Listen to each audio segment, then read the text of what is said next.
Satoru Iwata passed away on July 11, 2015, at the age of 55 years old. He was Nintendo's fourth company president and oversaw a period of extraordinary success and then evolution, while becoming hugely popular with fans for his personality and humor. Born in Sapporo, Japan, Iwata's son's interest in electronics led him to study at the Tokyo Institute of Technology. He began work at HAL Laboratory, a company closely associated with Nintendo and well known for franchises such as Kirby, while still studying, before joining the company full-time upon graduation. He was a programmer first and foremost and worked on iconic games such as Earthbound, with that understanding and passion for games remaining a key strength throughout his career. Satoru rose through the ranks at HAL to become its president in '93, and such with his performance in that role, he would then become the head of Nintendo's corporate planning division in the year of 2000. His work earned the respect and trust of Nintendo's third president, Hiroshi Yamauchi, who appointed Satoru Iwata as his successor in 2002. He was the first president of the company from outside the Yamauchi family. Satoru Iwata retained some core beliefs at the heart of Nintendo's policy throughout his 13-year tenure. The goal to deliver unique, compelling hardware and software would become a definitive identifier of Nintendo's approach under its new president. Iwata-san's key objective throughout his tenure, and repeated many times, was to achieve a gaming population expansion by offering compelling products that anyone can enjoy, regardless of age, gender, or gaming experience. This strategy's blueprint can be seen across the products and design choices driven by his leadership. The Nintendo DS, taking the bold step to move away from the Game Boy brand, was released in 2004, and by the end of its generation would become the biggest selling family of portable hardware of all time. It's second in the overall gaming console sales list, only behind Sony's PlayStation 2.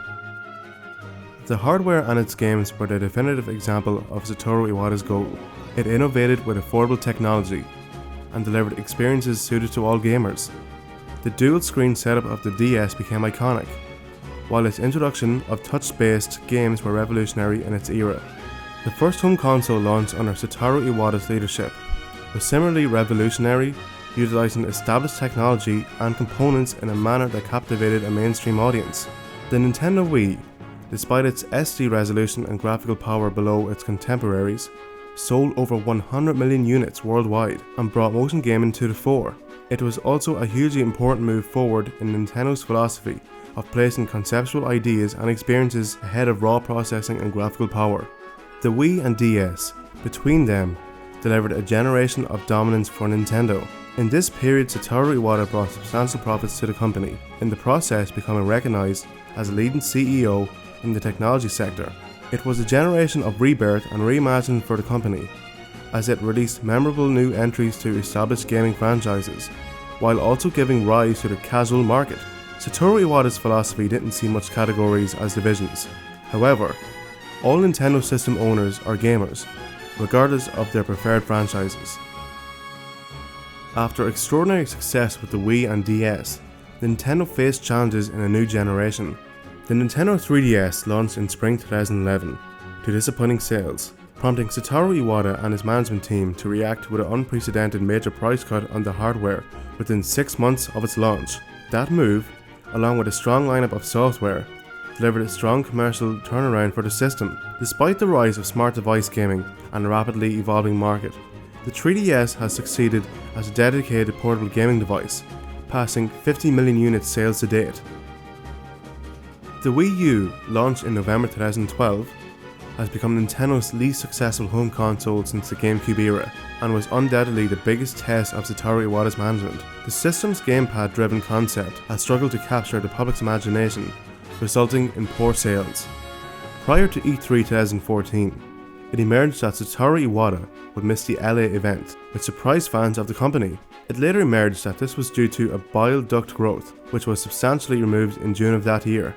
In the year following that operation until he passed away, Satoru Iwata not only remained at the helm of the company, but began introducing key innovatives that have driven Nintendo back into profit and towards significant changes. Key innovatives in the past 12 months have included the launch of the successful Amiibo Toys to Life range, while a partnership was introduced for Nintendo theme park attractions through Universal Studios. A vital announcement, in particular, was a corporate partnership with DNA, with the companies working together on a new loyalty program and a series of smart device apps utilizing Nintendo's IPs. The move into the smart device market represented a change of course in Satoru Iwata's leadership, recognizing the importance of that sector and the potential for profitability. That announcement, along with confirmation of the NX gaming platform to be revealed in 2016, brought renewed investor confidence in the company. In Nintendo's 2015 AGM, Satoru Iwata was retained in his role as president, with smart device games, NX, and the quality of life sleep sensor all major upcoming projects for the company. Satoru Iwata, following the respective sales of the 3DS and Wii U, was once again showing his capacity to respond to trends while pursuing a Nintendo-like approach. Beyond his business leadership and the successes he delivered, Satoru Iwata will also be remembered for his humor and humility when fulfilling his role as Nintendo president. Iwata-san pioneered a new attitude for the company in which it communicated with fans, with the series of Nintendo Direct videos being a prime example. Iwata-san repeatedly demonstrated his love for Nintendo's heritage, gaming, and its fans through broadcasts such as these, imbuing the company with an enhanced sense of humanity to accompany its unique software output. Throughout his leadership of Nintendo, Iwata-san placed accessibility, fun, innovation, and inclusivity at the core of the company's mission statement. While this mainstream approach proved lucrative in the DS and Wii era, it still remained a key goal even in more challenging times. During Iwata-san's tenure, Nintendo portrayed a light-hearted approach to an increasingly nosy and cutthroat business, defying projections and criticism to continue on its own course and to deliver products that it believes in. Satoru Iwata maintained his core belief in the right direction for Nintendo, both in times of unmitigated success and in the current, more difficult generation. Satoru Iwata would sometimes quote his predecessor when outlining the key message at the heart of Nintendo's approach: the true value of entertainment lies in individuality. One of Satoru Iwata's other most memorable and simple lines, aside from many wonderful Nintendo Direct moments, was at E3 2015, as part of an exchange with Nintendo of America president Reggie Fils-Aimé. Iwata-san said, "I'm about making games, and I'm about playing games. That, above all, is the greatest legacy that he's left to all gamers."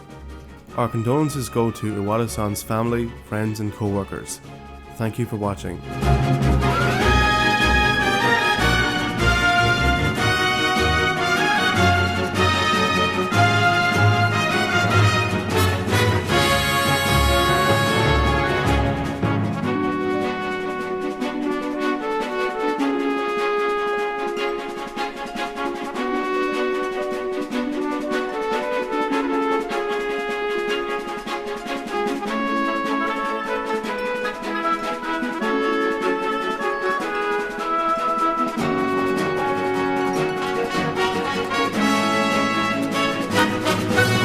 Thank you for watching.